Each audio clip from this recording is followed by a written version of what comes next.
Good evening, good evening, good evening, and welcome to the Reel McCoy. I'm your host, Mephisto, and always with me, my hetero life mate, Oh My Feelings. How are you doing, sir? Good day, nobody.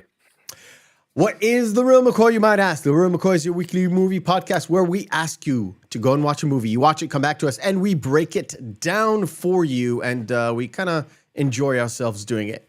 Today, we're going to cover the last of our Star Trek film. Yes, we do have another weekend this month, but we kind of dedicated it to something else. But we are covering the last of the OG Cruise movies, The Undiscovered Country, with special guest Brahma Bull coming back to us. How you doing, sir? How you doing? Yeah, You're all excited to good? do this one. Like we've said, I think you said it and I've said it. This ended up being our favorite of the OG series. So really looking forward to this one. For sure. Of course, you can go to Twitter, follow Mr. Brahma Bull on Twitter, and give him a follow on YouTube, and of course on Rumble. In the description down below, you'll find all these links for me, for us, for the show. If you want to interact with us, at Mephisto on Twitter, at Mephisto79 on Instagram, and email the Reel McCoy podcast at gmail.com for everything. Like, share, subscribe, all that good stuff. Comment section down below for all your gripes and stripes, whatever. It is there for everyone. Okay, Undiscovered Country. Feelings? How many times you watched it this week? Managed to catch it twice. Ooh, sweet. Brahma, did you manage to rewatch it, or is it fresh in your mind? I finished it about 15 minutes ago. So nice. Yeah, Very really nice. fresh. Actually, I've watched this like April on the Monday watch party. And I, of course, when I re-edit that whole thing, kind of rewatch it again and redone the whole like reaction, movie reaction kind of video. Again, had to watch it. Watched it again this weekend. It is fucking great. I fucking love it. And like Brahma said, we kind of said at the end of the Wrath of Khan that we love this more than Wrath of Khan. Yeah, I kind of think I do. There are some moments in it that I could like skip, but overall, fantastic. So we will start our show. I don't want to piss in anybody's Cheerios. Oh, but you did last time. All right. We will start the show with a little segment called Behind the Screens. Action take 2. Behind the Screens is where we discuss everything that is behind the scenes, the production stuff, all of it. Now we'll take the lead on this one, and I'll start with this. Paramount gave the movie a chance. They tried to capitalize on the 25th anniversary of Star Trek, which was March of 1991, although this movie came out, I think, December of 1991.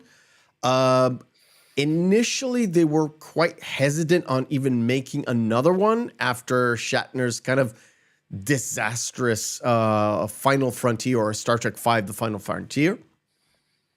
The original concept, the original kind of storyline that they were going for initially, Howard Bennett, kind of the main producer, said that he's going back to what he was trying to do in The Search for Spock, where they're going to go into like this academy, this prequel of Star Trek, and have DeForest Kelley be the sort of narrator of the story, and have young Kirk and young Spock and young Bones kind of story. That was flat out rejected.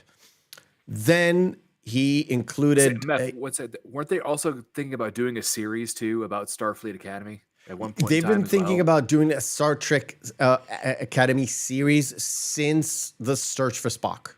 That's what I thought. Yeah. Since The Search for Spock, basically since they started to think about TNG, that's what the whole concept of Star Trek Academy was born, and literally was announced as a development recently, like last year, heading fucking Alex Kurtzman and Akiva Goldsman, which these are the pair that brought us Discovery and Stranger I was going to say, Worlds, and could it have been any worse than the animated series as well that they had, the Lower Decks? Lower Decks. Oh, yeah. Yeah.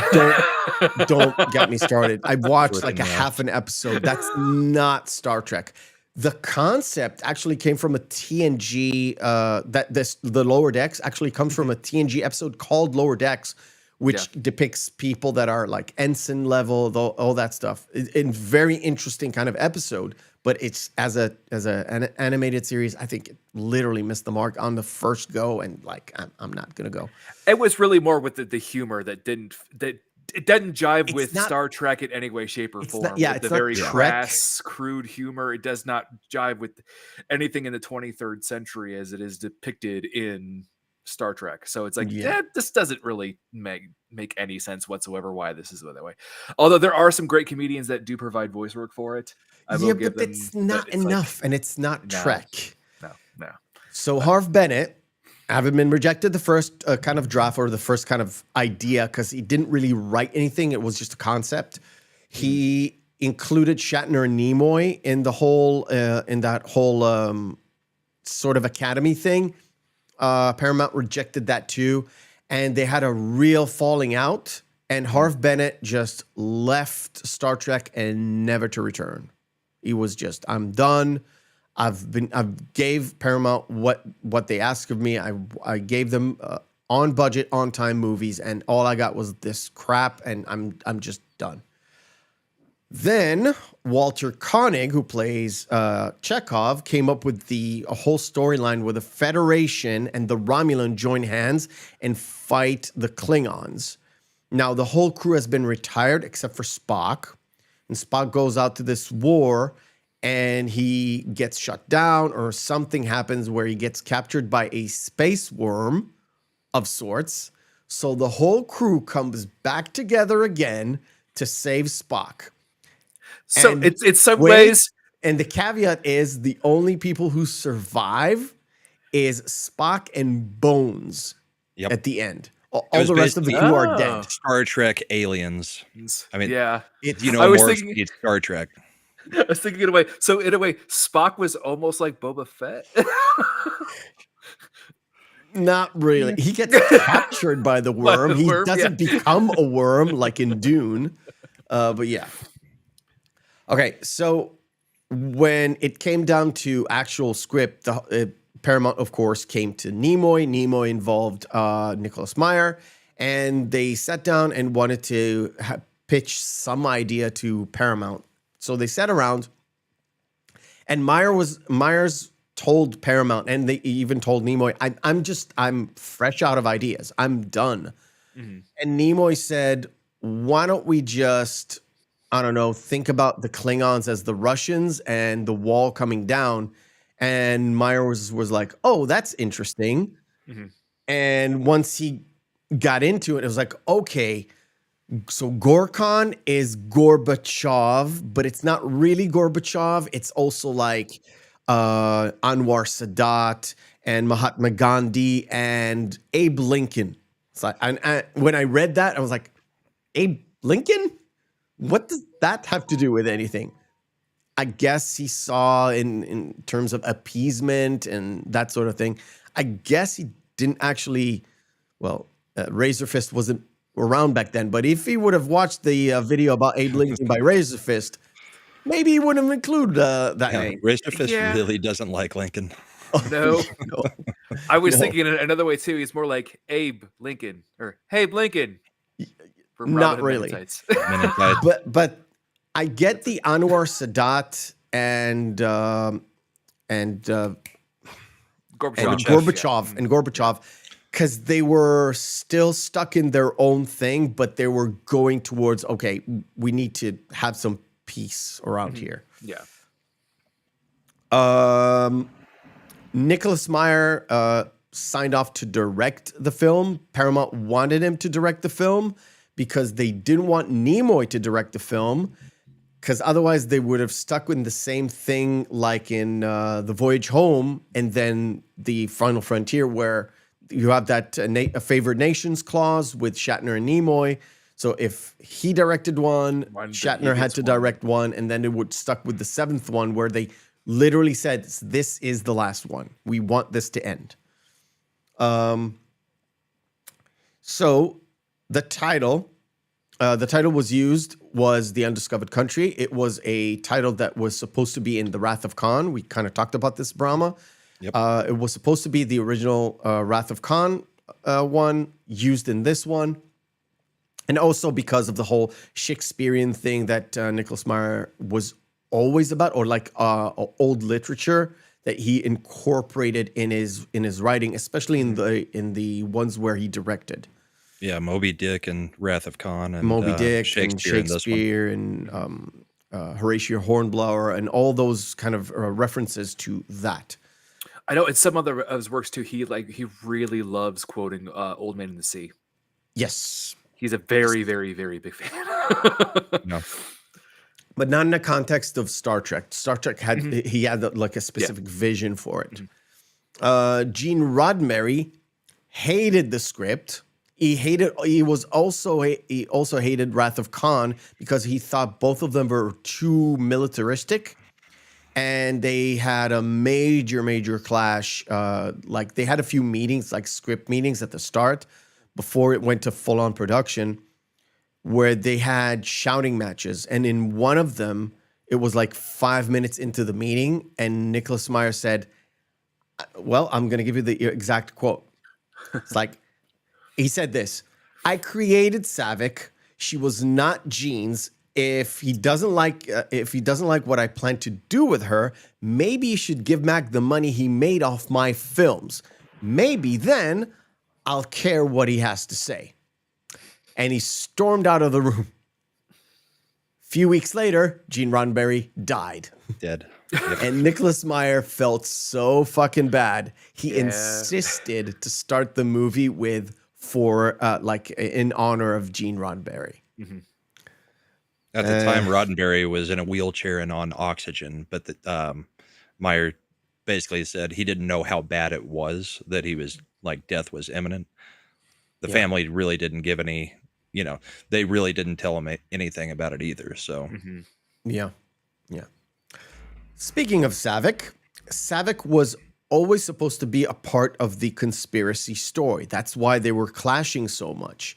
And Meyer really wanted Kirstie Alley back. But this time, it wasn't about the money. It was the fact that she was so tied into Cheers having like Cheers as a long season, like 16-hour day shooting all day, every day for a few months. She couldn't take time off to just do the movie. So she was out. Robin Curtis, who was Saavik in The Search for Spock and a little bit in The Voyage Home, was never even given a call. Ooh. They never even called her back. So they tapped in. So they made this new character called Valeris, who did basically the same thing as Saavik, so she was the same kind of protege to Spock in this one, and they cast in Kim Cattrall. I couldn't find any other casting choices.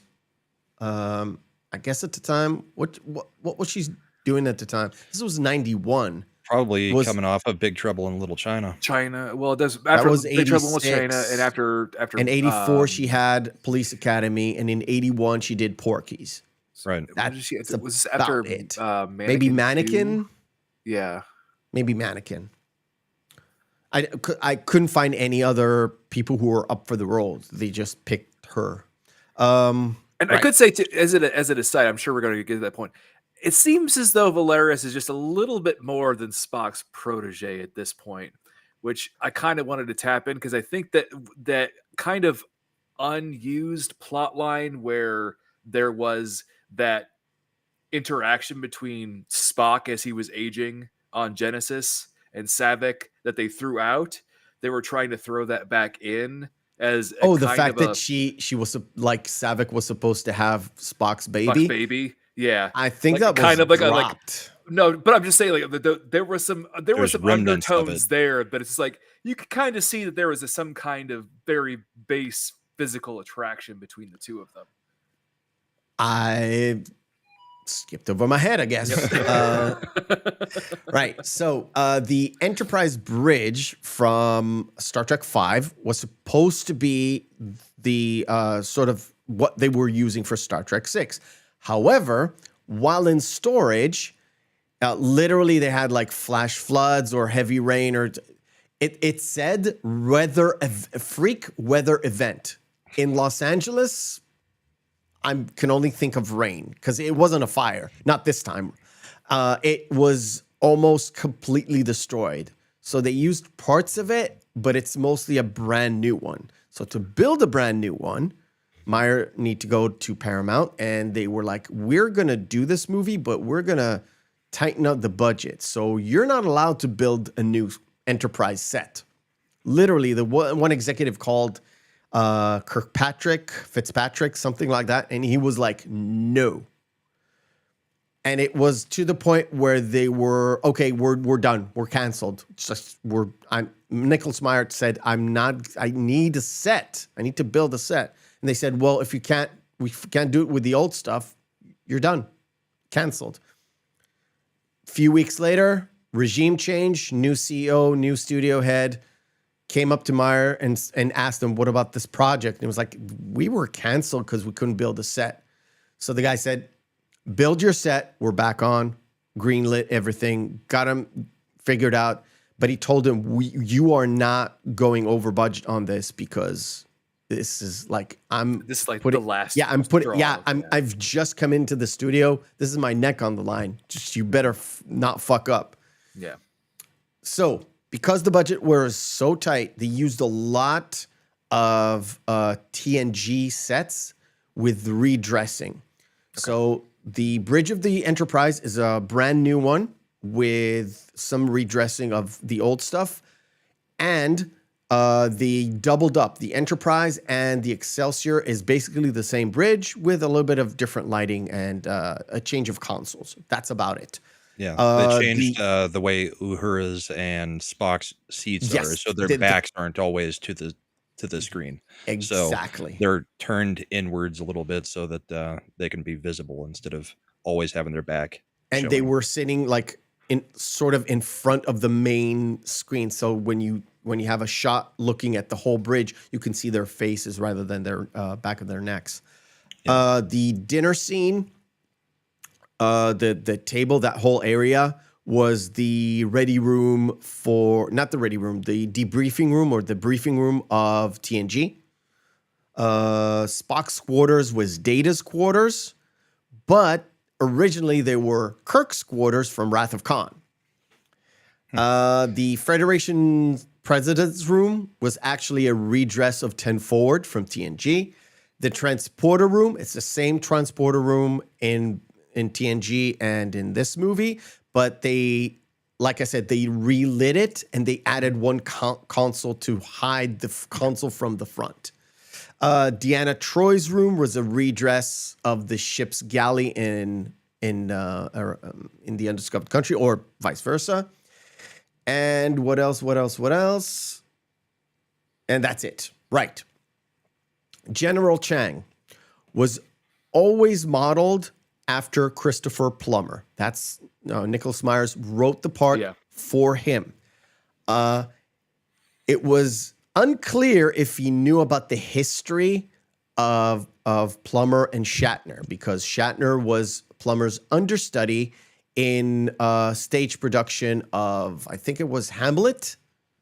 And one night, Christopher Plummer had a stomach ache or something. Later on, he discovered it's like kidney stones or something.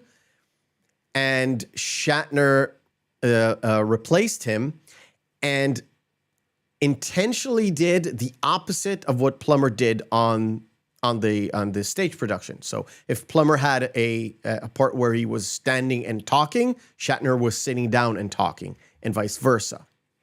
And it really pissed off Plummer because he was like, "Damn, that kid is going places." Literally, that's what he said. Plummer didn't want to do the part because he didn't want to be under heavy makeup. He always thought about Star Trek as something with heavy makeup, especially if you're doing like the bad guys. So Myers and Nimoy kind of said, well, we're going to design something for you that it doesn't take too long to do. So that's why he has sort of basically a bald cap with the entire thing. And it didn't take too long to actually apply. And the eye patch didn't take long to apply as well, apparently. Now the question, was the mustache his? Unanswered. Just the Actually, two strips. It's like, that's a look, good sir. That is a look. Right. When we talked about the search for Spock, we talked about how Mark Okerlund, who invented the language for the search for Spock, how he had to invent new words according to the text. And then for some actors that they couldn't pronounce the words, he had to change a little bit in order to make it work. So they translated the Shakespeare text, the to be or not to be, to something like yin pach yin be. But Plummer couldn't articulate that, so they changed it to tach pach tach be. Not that it matters, but it matters to me. But yeah, it's another one of those things where they couldn't, like, the actors couldn't perform the Klingon correctly. So the guy who wrote the dictionary basically said, well, it's fine. It's the equivalent. We'll fix it in post kind of deals. It's like, or actually, if you are going by Klingon diction, it would actually be pronounced that way. Yeah. Instead of 1-for-1 actual translations from, Klingon to English or English to Klingon. And I know he said it before, but it kind of really fits with what I said just now. Nerds. Yes. I know. So I got a little smirk out of me. Thanks for that, Jacob. Appreciate it. Yeah, thanks, Jacob. Right. So Michael Dorn, who played Worf at the time, because this was literally the middle of like the TNG seasons, season 3 or 4. He played his great grandfather or grandfather, depending on how you want to place it, depending on which source tells you this. But he was glad to do it, and of course. Oh, and one of the things that kind of was cut from the theatrical release, but was in the VHS, was Rene Auberjonois. He played a colonel called Colonel West. Again, that scene was cut away from the theatrical release. And of course, Rene Auberjonois played Odo in DS9. So that's kind of the connection. Same goes with Gorkon, who's the late great, both of them late great, but David Warner, who in The Final Frontier played a human ambassador. Yep. So he just came in as a different thing. And David Warner was one of those guys who was always tied to Star Trek, and if they needed some sort of character actor, they just brought him in for like a TNG episode or whatever. The most bizarre casting choice was actually Christian Slater, who was a big, big fan of Star Trek, and he had the privilege of having his mother being the casting director. So they casted him into this, had a very throwaway line. He came in to wake up Sulu, and he was so happy he got to be in the production. He actually stole or taken home the costume. So he did his bit and just left for the costume home. He also took his paycheck and framed it and never cashed it, I think. I didn't know it was $750 is what Christian Slater got paid to be in the movie, and nice. He never cashed the check. I mean, he didn't need it at that point, I'm sure. Yeah. And he put it on the wall instead. No. Right. So the dinner scene. The actors didn't want to eat the purple dyed food. Nicholas Meyer told them, I'm going to give you $20 for every shot that I see you put it in your mouth. That's why the one guy's literally just picking it up with his hand. The one guy is just stuffing it in. William Shatner was in charge of collecting, like going through the stuff and like writing down and giving the money. And he was the only one who was credited of eating a whole squid full of like purple squid. Apparently he really wanted money. Well, Yeah. couldn't have been too bad for him. He's the one that's still alive out of most of them. Yep. Yeah. The final battle scene, but in the Enterprise bridge, was shot at the very end because they had to destroy a few panels and make holes and put some like spray fake fire on top of some stuff. So they saved it all the way to the end just to cut away in the budget because they fought so much just to build the thing. When they had to destroy it, kind of like they saved it till the end. Yeah. Same goes with the last scene of the movie where they have that like Peter Pan line and where they're going towards like second star to the right bit. That whole scene was the last scene that they shot. And then, of course, they ended it, wrapped the whole movie, had like a big champagne, crying, you know, all that stuff that normally happens when people kind of end like it's 25 years. Right. CGI. So it was a little rough. The green screen technology wasn't exactly on par, and it was very obvious in certain scenes. Yeah.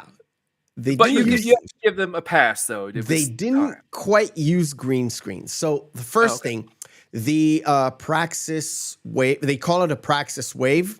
So the explosion. Yeah.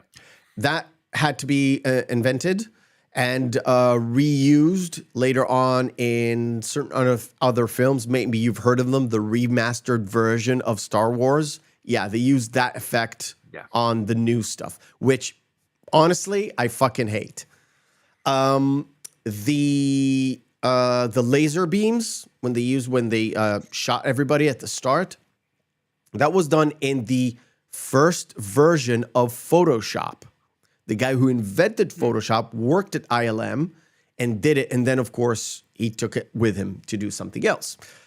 And of course, the most controversial one and the worst of them all was the blood spatter. So the blood spatter looks super fucking fake. Was it improved? Neither in Event Horizon, same effect they used there. And it was not even fixed later on in Blade. And that's like a span of about 7 years. And it looks exactly the same kind of effect. If you've seen Lawnmower Man, same with that one as well. It's the same kind of liquidy fake effect. Now, in terms of color, they could not use red color for the blood because that would literally put them at an R rating. Yeah. So they tinged it with a little bit of pink. And when the blood kind of falls down on the floor, just to make sure, is it pink or is it red? When it falls down on the floor, it's actually pink kind of goo dye or whatever they're using. It looks like children's yogurt. Like the flavored kids yogurt, that's what it looks like. Yes. But it created continuity errors also because Klingons had red blood before. So yeah. To avoid the R rating, they had to create continuity errors or cut out the blood altogether. Yeah. Yeah, but they didn't want to do that. Although they could have. Technically, because what happened to the other Starfleet officers where they just had the phaser on stun next to their head, and it was just a bruise. Just that you can actually get away with the MPAA because that's showing violence, but it's not showing gratuitous violence, so that would still give a PG-13 rating. Okay. And even when he punches the shapeshifter, she has green blood. Yes, yeah. That's right. Mm-hmm. When we talk about the shapeshifter, again, you have the morphing of the shapeshifter. That was done in-house in ILM, but they were using the same technique that was used to do the T-1000 in Terminator 2 Judgment Day. the morphing from CGI into real life, or morphing of, when they morph into, like, he morphs into somebody else. I think when he breaks into the asylum, he has that same effect where he morphs into somebody and else. also when he's going through the bars, Going through the bars, against all Sarah that stuff. Connor, yeah. Same technique, same rendering effect for that. And it actually Score. still looked pretty good. Oh, it looks didn't pretty look bad. good. Score was done by a 26-year-old Cliff Eidelman. Nicholas Meyer wanted to bring back James Horner, who did Wrath of Khan and Search for Spock. He liked working with him, but he was unavailable. He was working on a different project, and they wanted to tap in Jerry Goldsmith, but he didn't want to. He didn't want to do another one, and he saw the fifth one, and he really disliked what they did with it. They said, "I'm not going to be involved in Star Trek," so they tapped in this new guy, Cliff Eidelman, and they really asked him to come up with a new concept. However, he did use some themes that were written by Jerry Goldsmith and James Horner to give like an underlying themes throughout his own kind of melody, his own kind of way of doing it. He used James Horner's Spock theme, I think, and he used Jerry Goldsmith, like general, like the Star Trek theme that we all know. Well, as this was the send off too of the original cast, it makes sense for them to have those little tie-ins to just tie into every bit of nostalgia that they could just eke out of the film. Yeah. And last but not least, the budget. Budget was $30 million, which was a little bit more than The Final Frontier. And The Voyage Home, we talked about it last week, was 21. Again, it's 30 million because of mostly pay increase rather than just trying to give like a blowout thing. And in The Final Frontier, they actually didn't use ILM. So they kind of left ILM and then got back to ILM. Didn't cost them way too much because they actually used the same models that they've been using all the time. They've saved those. Those are terribly expensive. So they kind of kept it on time, on budget, on everything. $96 million worldwide, and 74 out of that was domestic. It's mostly a domestic kind of franchise. Yeah, it makes sense. In 1991 in the theater. In the actual theater. When it comes to like TNG and the original series, that's syndication. That's much more available to the main crowd. But yeah, I've seen this as like I've seen all of the old Star Trek movies. All of them I've seen on VHS. I think 91 I was 12. Okay. Yeah. That's it. right. Any other things to add, or we're gonna start running through this bitch? I think he covered most of the stuff that I had been able to dig up. So yeah. Yeah, all right, cool. I left the notes to you, buddy. On this. Yeah, we're all good, man. This is Star Trek for you, buddy. Yeah, if I can do Star Trek, I'll do Star Trek. Anyway, so we're basically starting with this. This is Nicholas Meyer, way of saying, well, the Soviet Union's kind of death thralls was Chernobyl. So I want a Chernobyl type disaster to start my movie with. That was his sort of equivalent, where you basically a full-on planet is destroyed, and all you hear in the communications is there's been an incident, but everything's fine. We're all fine here. How about you? And like, okay.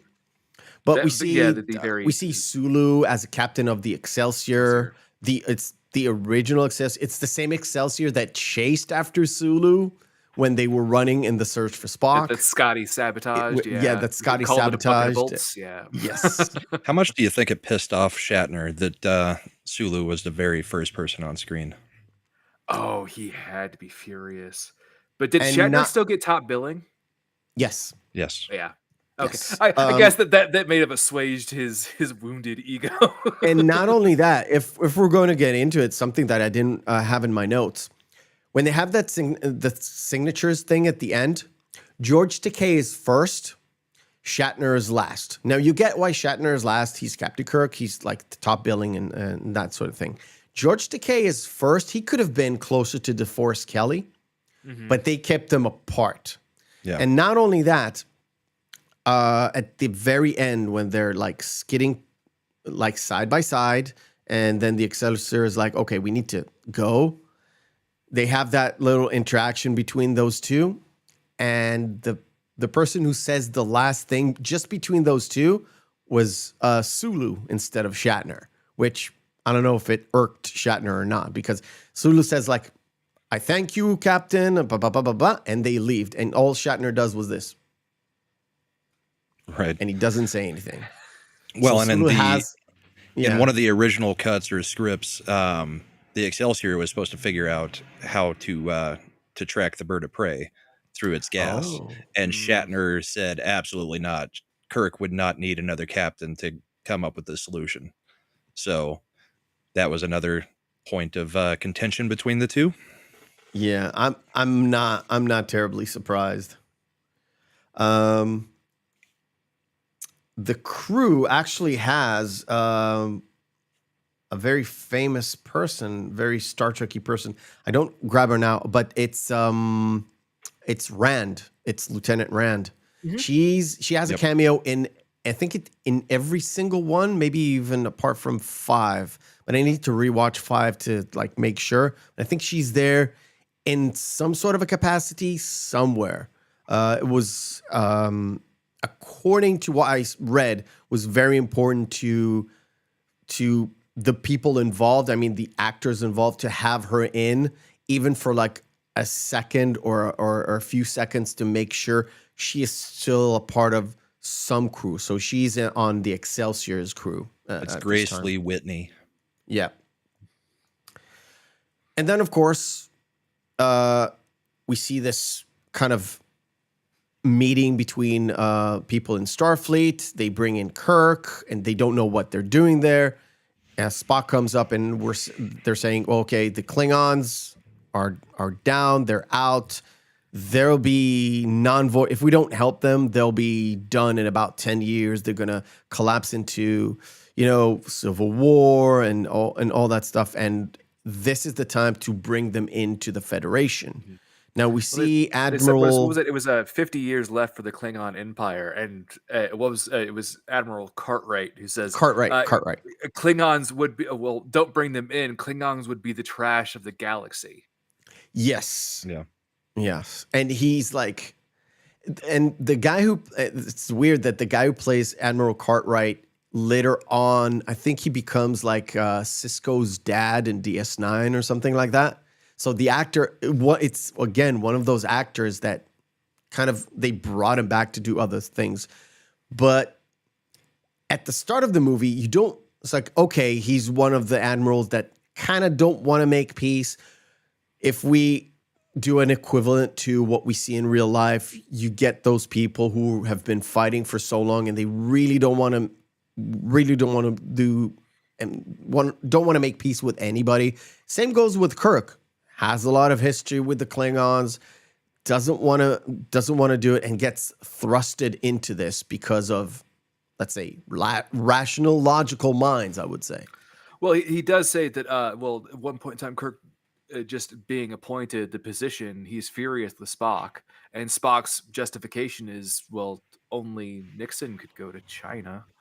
Yeah, he says, it's a weird line because he says one of his ancestors is famous for the line, only Nixon could go to China. China, yeah. Yeah. Spock's ancestors. Yeah, it's kind of like the Klingon or the Shakespeare in the original Klingon line. It's like weird a little. Yeah. Yeah, but when Kirk addresses Spock, he's pretty angry with him. He's like, I don't like him. I don't trust them. It's like, I don't want to deal with them anymore. And this is the one thing I actually genuinely did appreciate, because again, I haven't watched these films in decades. It's been, I was a child when I first saw these films, so it's been quite a long time since I watched these films. And the one thing that really bothered me about Search for Spock was Kirk's just near general ambivalence about David's death But now it's actually showing the aftermath and his actual feelings about his son, the loss of his son, and those who killed him. Yeah. Yeah. Well, and this scene was another point of contention between Meyer and Shatner. Oh, really? Okay. Because when he says "let them die," Shatner thought it was just too overtly racist, and he actually changed the line a little bit. They said no, so instead he improvised, like he made a gesture showing that he was kind of joking, and was told that would be left in the movie, and instead they cut it and just shows Spock looking like, "You just said that?" Yeah. So he was pretty pissed off that they changed that. Which makes after sense for promising. how Shatner essentially just how they stalled the kiss between Kirk and Uhura on so many takes, where they just had to eventually show the first biracial kiss on national television. So That's the original Shatner, series. yeah, but the Shatner being upset about the racial undertones of like Kirk being a racist like that, you could see why it would actually piss off Shatner. Yeah. I mean, to be perfectly honest, everyone involved with Star Trek, and it drives me crazy, was always progressive. They were always pushing that envelope of race relations, like not interstate, but inter-country relations, United Nations type of working around, because that's basically one of Gene Roddenberry's visions to the future. And that's why he was so pissed about Star Trek going a little bit of more militaristic, both with TNG itself and the original crew in the movies, where he's like, we should have been solving these humane issues, but like by then.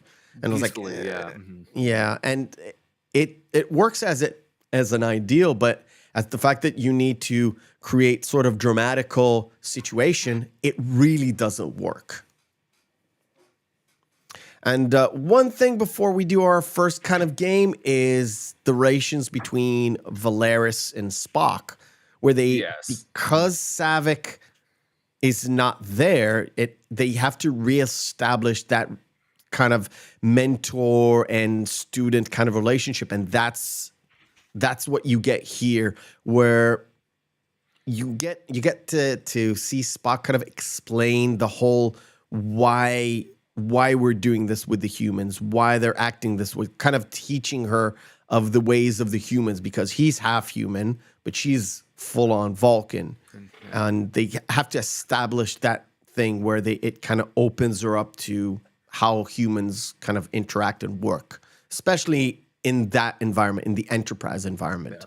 And this is where I was getting those undertones of this student teacher, but possibly a little bit on a romantic kind of angle between the two, because it seemed that there was a little bit more there than that was just on the surface. And also, she's a very quick study with how she can really adapt, defying her own inherent Vulcanness. Yes. in order to use subterfuge. And again, like she outs herself with the story of the Sabbats and sabotage. Yes, it kind of. But if you haven't seen the movie for the 40th time, it's like, okay, I can see how that kind of slips in there as a sort of a clue if you follow what you're going for. But at this point of the movie, there is no conspiracy. There is no murder. We haven't seen even Gorkon yet. Yeah. All right. We'll say the one last thing too is on the race relations bit. I do believe it was Chekhov or it was McCoy who actually say the phrase, "Oh, guess who's coming to dinner?" It was Chekhov. It was Chekhov? Yeah, okay. Yes. Well, I mean, there was a ton of just overtly way too on the nose race things. And in the first half hour, it's way over the top. Mm-hmm. All right. Cool. Let's do our first game of the night. It's called Missing Marquee.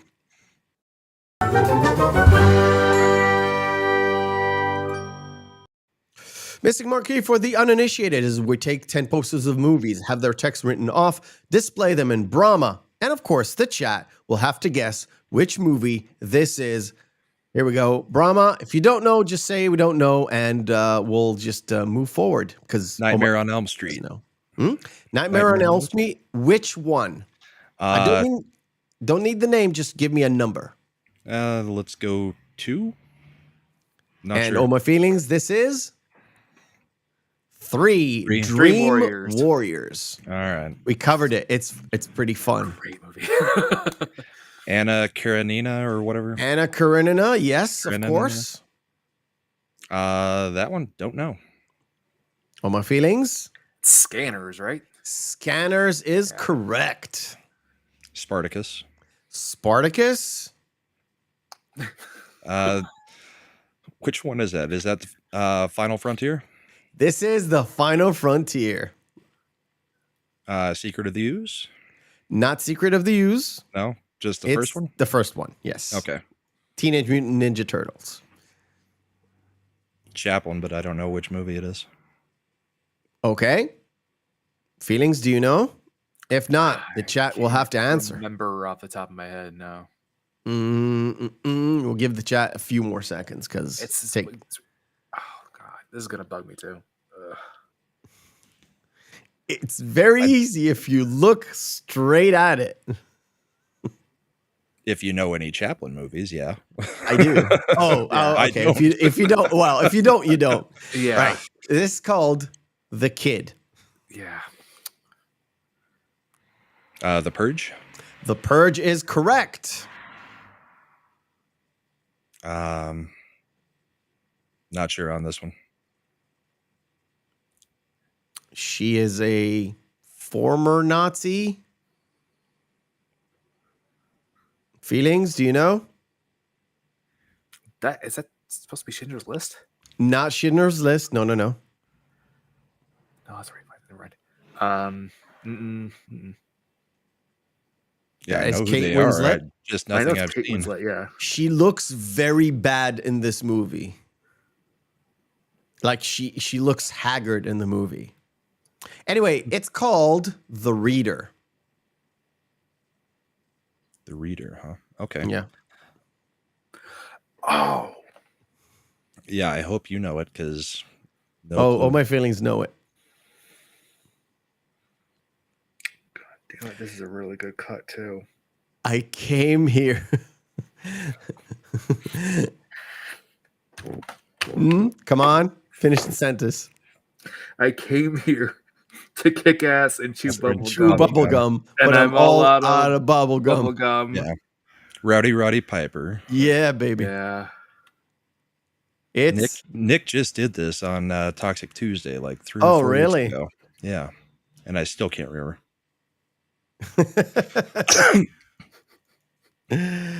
Come on, tell me the name. I'm drawing a blank. They Live. They Live. Oh, Yep. God, I have not seen that movie in at least 10 years now. I think I've seen it once. I And I think didn't I watch- actually. I've seen it. I've seen it about twice, but I've seen it like 3 years ago, 2 years ago, something like that. So I that's put it this the way, I recent saw Roddy viewing. Roddy Piper's other horror film that was a bomb Was it? that he made after this. No, I was gonna say, was it that one a bomb? Like a mega? Like It was a Hiroshima bomb, but then he made another one that was another bomb. Yeah. Okay. Hell comes Frogtown. We've established I'm not good at that game. So I told you, Brahma, you did better than most people. Don't the worry ones about I it. know, Yeah. I know immediately. Otherwise, there's no digging that I'm going to find them. Okay. All right. So there's a few things that are happening from now. I know we'll just move quickly. So we have the whole dinner. We have that whole dinner scene where they came in through the transporter. Everything is super tense. Everyone's quiet. Nobody's eating. Not a lot has been like they're exchanging a few things, and you can tell that nobody's comfortable with the other crew. Mhm. And that goes along with Gorkon as well, right? So we get to see General Chang, Gorkon, his daughter, and all their kind of basically the guy after Chang is the guy from The Message. If you realize it's the same dude, it's supposed to be some sort of a security thing, a main security officer or whatever.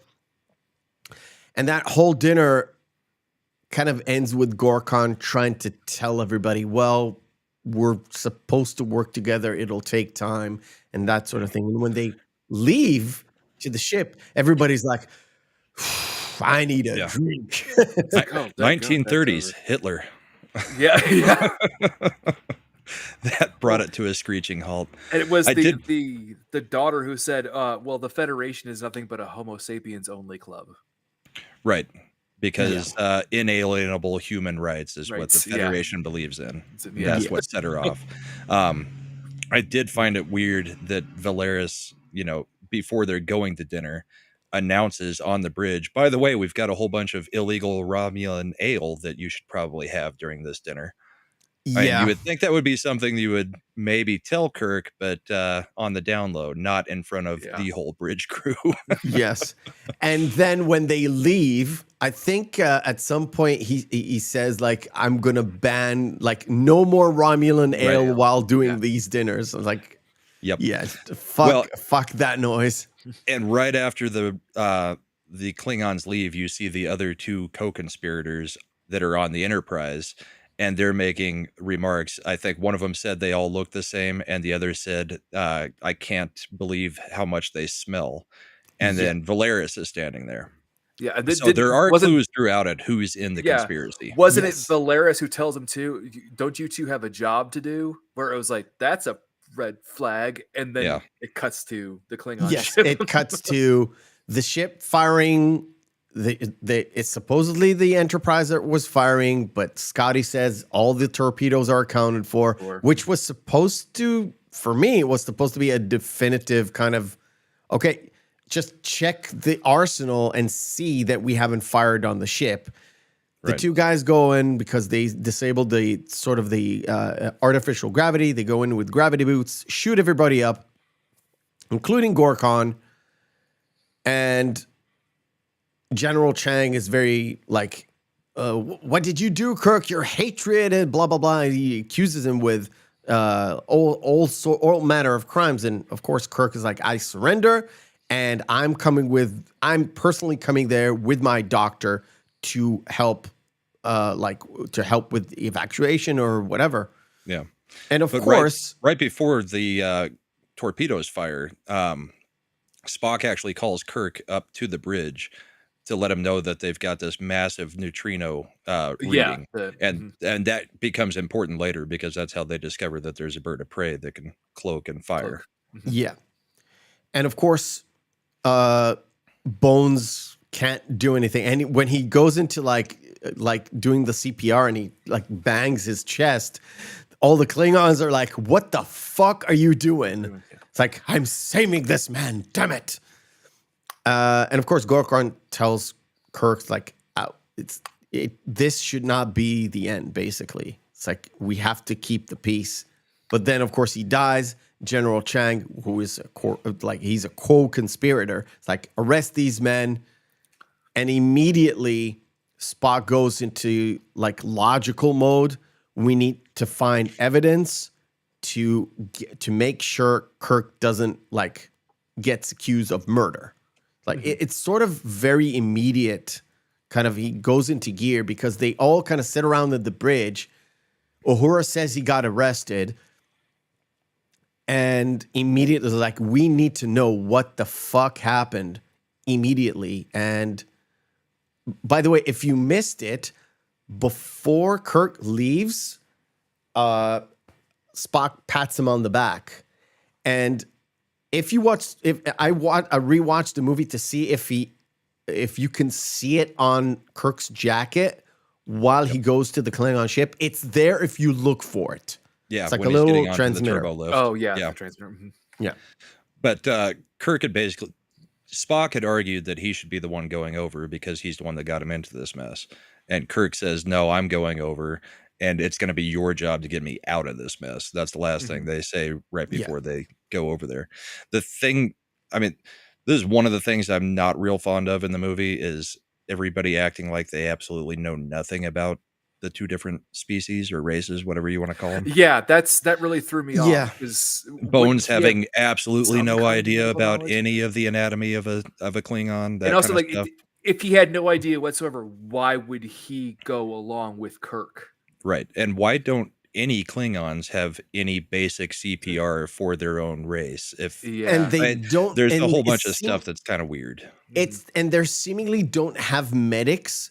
It comes from the explanation doesn't come in the movie itself. It comes from like outside people who were talking like, okay, so the Klingons have not extra limbs, but they have extra organs because they're sort of a fighting machine. If they get hit in the liver, they have a second liver. If they hit in the heart, they have a second heart in order to keep on going. That's something that was actually established later in TNG. When they did a whole bunch of like Klingon based episodes, really didn't quite talk so about. are you in the telling movie. me that they ripped off Games Workshop and basically Klingons are just space marines? No. Anyway, One other thing from this scene that I don't like, Uhura can just monitor everything going on another ship. Yeah. I mean, apparently there's just an open hailing frequency where she can just hear what's happening in every hallway. She's like, there's lots of shooting and a whole bunch of shouting. It's like, since when How can would you you- just monitor everything being said on another ship? And exactly. If that were the case, wouldn't she be able to read the frequency from the ship that was directly underneath them, firing at the other bird of prey? I mean, you'd think so. I mean, Yeah. there's some inconsistencies and weirdness in this movie. Like I said, I love the movie, but after the 30th, 40th viewing, you start to see some things that it's just like, that they're stretching a little.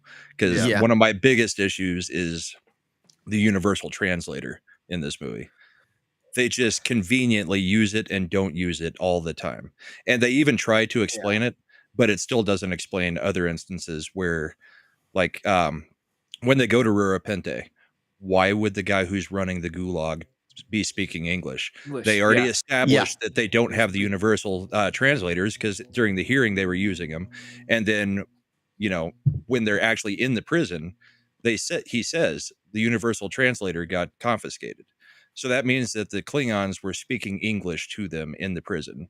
Yeah. Which And there's things I there. think what they were going for is the Klingon guy, the warden. Let's call him the warden. Yeah. He was speaking in Klingon, and Kirk and McCoy didn't actually understand what was going on. So he was explaining them how Rurapente kind of works, and they were just standing there listening to him. And the English is just for the movie-going experience, where they didn't want to. They didn't want to use too much Klingon, only when it's actually needed. Like in the final battle where he used a little bit of Klingon, was always to emphasize the fact that, it's Shakespeare, but it's in Klingon. Right. That's where it kind of always, when it's like punching moment. It same goes with the Search for Spock. When they used Klingon, it was just as a matter of fact, and only when the punching points you needed to do, that's where they actually used Klingon. And it was when it was just talking to the officers about Genesis and all that stuff, that's where they kind of used the English. Not because they know English, it's because they didn't want to do too many subtitles. Now, I'm thinking just to provide as a counterpoint, could it be that they actually were speaking English, given the fact that they had Kirk and McCoy as prisoners? But it's the And warden. there was the inherent plot there that was already being built up with Martia and the Federation of Aliens. Right, but the warden is the one who's speaking English, and the warden has been probably stationed there far longer. I mean, we don't know, but I doubt he just got transferred to Rurapente just because they're there or they're. I was just thinking of, like, yeah, given the fact that he was already setting up the entire plot because they knew Kirk was going to be there, and the plot was to get him on the side to kill him in order to keep the kind of the animosity or the freedom of the Klingons I'm not even the sure they Ottoman actually Federation. discussed it, to be honest. They were like, yeah, it's just speak in English so we'll understand and we'll just move on Okay, move on I'm just ahead. trying to play devil's advocate, just to be like, hey, I know, that could be an technically, I do know it technically. was discussed in one spot because Nichelle Nichols was pissed that when they were using the books to try to translate Klingon when they're going to Rurapente. Yeah, she was She was supposed to like, know I am a fluent communications Klingon. officer. I should know all of these languages. And you've got me pretending. I mean, basically, she became a switchboard operator is what her job is. Because if there's, why have a communications officer if they don't have any study of other languages? That's what their job would be. Which is so weird because they literally gave her the line that kind of develops the solution to what happens with the torpedo. So it's like, yeah, we can follow them because they have a tailpipe and they have sort of emissions, so we can follow those emissions, which opens up the win, right? It opens up the whole let's do a surgery on a torpedo. Fascinating. It's like, yeah, but it comes from your communications officer. Yeah, that gave you the whole thing, right? She kind of like piggybacked on the idea that was coming up. Mm-hmm. And opposed to, she's the communication officer that needs dictionaries to know basic Klingon. We need to go there. We need to travel through here. No, it's a bit off. And that was the line in the movie that they tried to explain the universal translator because they said, we can't respond back to them through the universal translator. It'll be too obvious. Oh, so we have to respond in actual Klingon. So when, like we said, the whole area of where they do the trial, you see there are shots that are filmed from like way above. That's sort of a composite shot that they did with like little kind of miniatures of Klingons that they moved with sticks. But it's so subtle that you don't actually. I tried to see if and maybe it's CGI type thing. No, it's actual stick figures. You don't actually notice it because even with HD, it's really hard to detect because they did a good job compositing everything on top of it. And they used basically about 5 or 6 Klingons-ish. The rest are like composite shots. Yeah. Well, when they show the judge, even when everybody's in an uproar, they show the judge and to his sides, nobody's really doing anything. Yeah. Yeah. Although, could you imagine, though, we mentioned Team America earlier, if they were like the marionettes of Team America? Yes. Right. Kind of, but without the strings. They had them with the top ones were holding torches. Spears with the red. They all kind of look the same. Yeah, because they were the same. There was the one guy and everything else was like a composite. And of course they were in the shot itself is pretty fucking awesome because you have that sort of light coming in, shining on top of the accused, and they're all kind of sitting around them, accusing them of stuff. And they used Kirk's own log to indict him to sort of prejudice everybody else. It's like, I always wanted to kill Klingons because I can't forgive them. Can't forgive them for the death of my son. I never liked them before, and he couldn't quite realize where it's coming from. How come they have my personal log and all that? He was dumbfounded, and of course later on we kind of know who did what. Yeah. I will say though, Worf is probably the worst defense attorney I have ever seen. You're not please.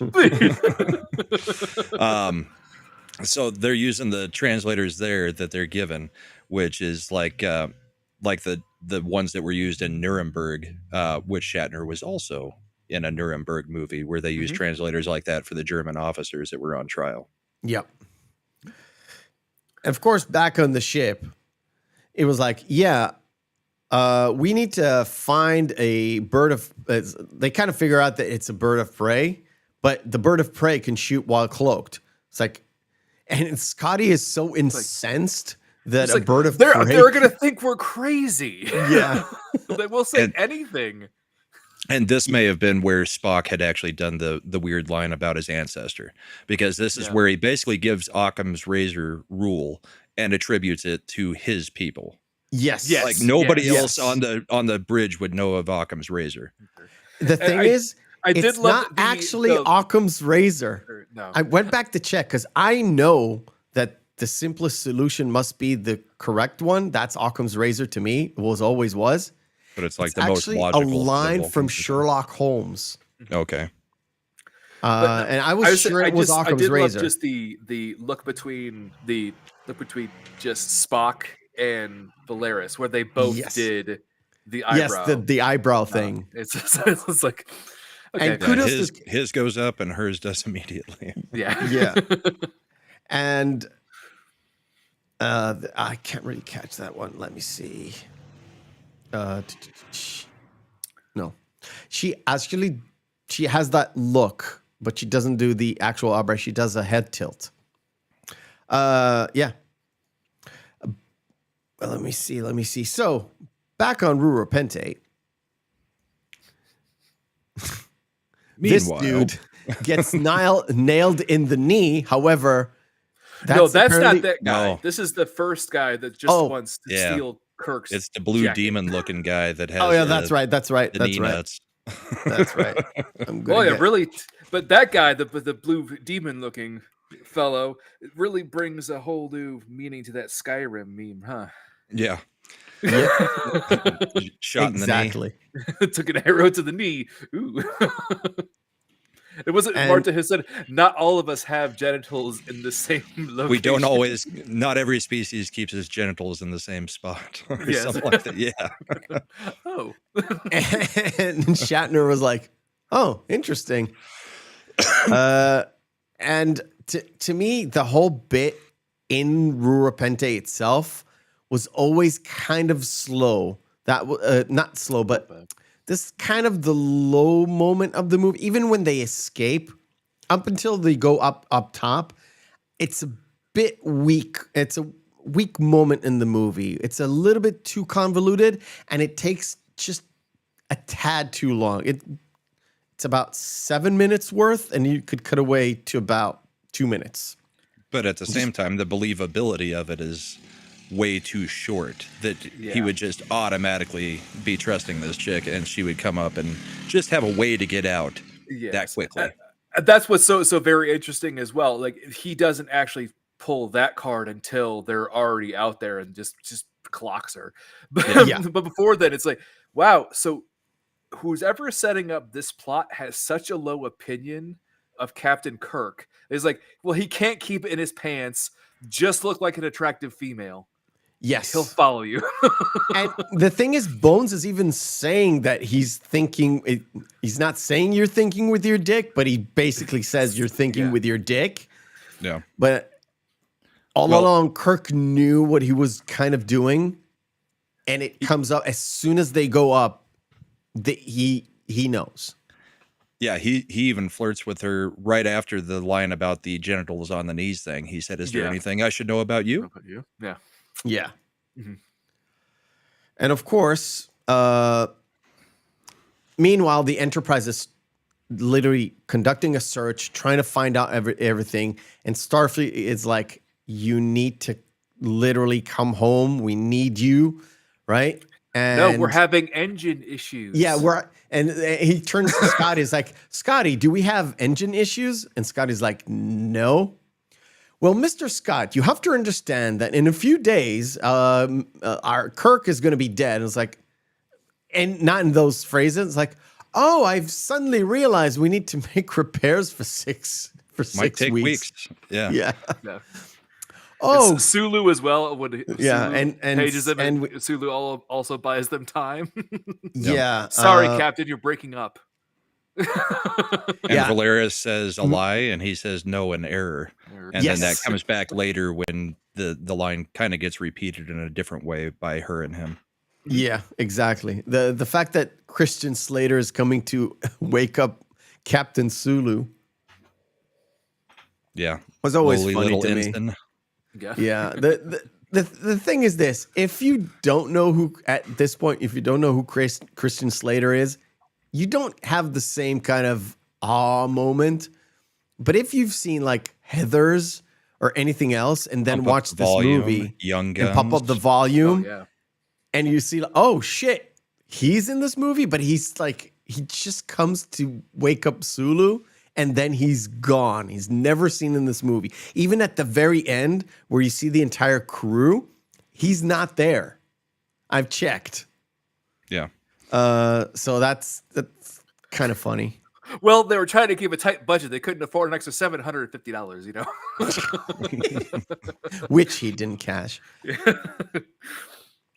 Right. So wait, where are we going? I'm going farther. I'm trying to get to that last battle. Otherwise, I will be here all night. There we go. Well, we do see that Chekhov finds the bit of the speck of the dried Klingon blood. Yeah, and the he- magnetic boot and I kind of blew through this. There's that scene in the galley where Valeris Yes. kind of shoots at the pot and it kind of dissolves. However, Vaporizing. the mashed potatoes still is intact. It's Yeah. fine. It's all good. Just to make sure that the alarm does go off to explain how it can't, they can't bring in and they can't shoot anybody while on board because it would activate the sensors. yeah. But she does manage to kill her co-conspirators somehow by pressing the stun into their head. Yeah. Or that's how Right. they explain it. Which they get a payoff from that scene right there because Chekhov's right there and he's somebody says, why didn't they just vaporize him? Yep. And Exactly. he said, because there's alarms, which Mm-hmm. he was the one who originally asked, why didn't they just vaporize it? Or, Yep. they probably just vaporized it. And she gives him that lesson, which also kind of rubbed me wrong that the OG crew wouldn't know that you couldn't fire on kill on the ship without an alarm going off. They The got to be fact- taught by Valeris. The Yeah. thing is this, the fact that it, like, harking back to what we said before, I just found that image of them with everybody's with those fucking books. Have you seen the Klingon dictionary? It's like this thick. It's not that big. Yeah. It's not. They have very basic words and they all kind of intermingle to tell different kind of things.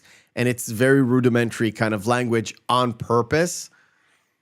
That many kind of textual books, that's just for show, which again, situationally, it kind of invokes the comedy element in Star Trek rather than, oh, she needs to know Klingon. Yeah. I mean, they used it. There was a lot of comedy in this movie, and a lot of that was the parts that, although I like the comedy, it was at the detriment of some of the characters. Yeah, I guess. Yeah, which also there is, speaking of, when we have the confrontation between Kirk and Marta, where Marta knocks McCoy out and then shapeshifts into Kirk, and where he's fighting himself, where he goes, "No, I think I quite like this," Yeah. Yeah. It's, to me, that this whole scene where Shatner fights Shatner, he is the most Shatner and the least yes. Kirk in this, Yes. where, again, it was done for sort of comedy's sake and the fact that Shatner really enjoys the fact that there are two Captain Kirks in this movie rather Yeah. than just one. Because the line was, I can't believe I kissed you. And then the alien, as him, says, must have been your lifelong ambition. Yeah. Yes. And And then we also have somebody put that the line there warden. and knew what they were doing. Yeah. the His warden ego. after that doing the almost James Bond villain-esque, just like, well, since I'm gonna kill you anyway, I'll tell you the whole plan, as Scotty beams them.